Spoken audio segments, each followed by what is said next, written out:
In looking at the situation, there is sufficient citywide regulations for development and resource management already existing. We have a tree code that is citywide that has resulted in 47% canopy.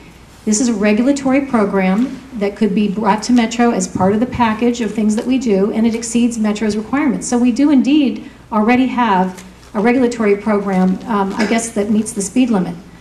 The citywide community development code already covers many of the issues as well in terms of development and redevelopment. So the sensitive lands overlay on these properties is just the extra added hoop that devalues.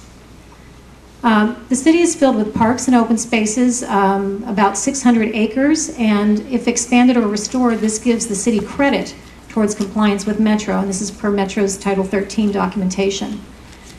As we said earlier, Metro does not require regulation of tree groves on private property within the urban growth boundary, yet our city is doing that, and I believe we were hearing doing it as a trade.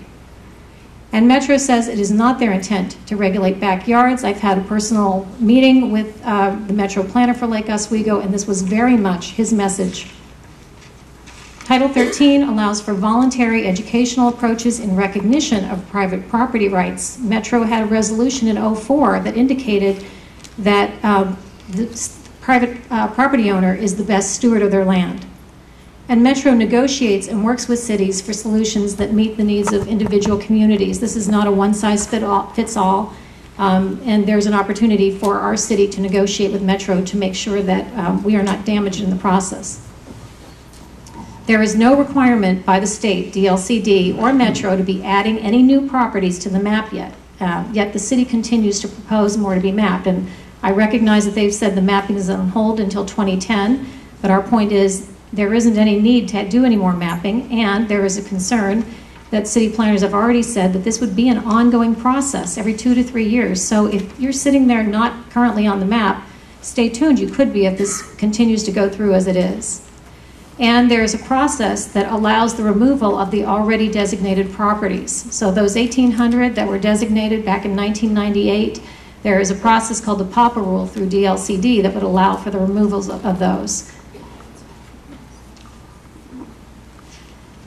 So this is our proposal. We would want to assign the sensitive lands protection to public or city-owned lands only. Remove the overlays on all private properties. We would also propose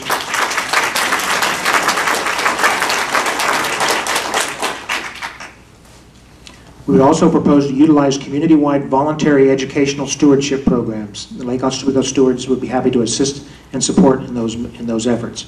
Offer voluntary sensitive land registry for those desiring the designation for their properties, including the option of utilizing state programs for compensation.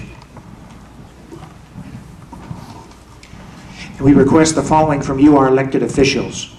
Recognize that property owners are the best stewards of their land. The reason why our lands were chosen now is because we have done a good job taking care of them for the last 10, 20, or 30 years.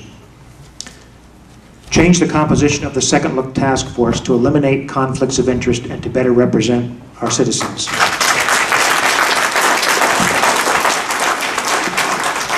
I would appreciate it if we refrain from clapping and applauding. That would help us move along, please. Thank you for showing respect to the other members of the audience. Thank you very much. We also respect that city staff respect our community and its tax-paying citizens, respect property rights, and do no economic harm to property owners, and advocate for the citizens of Lake Oswego with Metro and the state.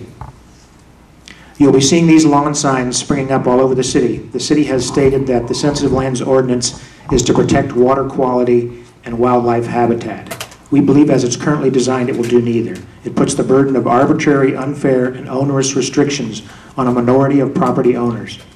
It will decrease your property values at a time when many cannot afford it.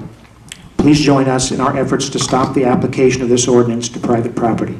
Thank you for your attention. Thank you very much, Lauren, David, and Bob. I really appreciate your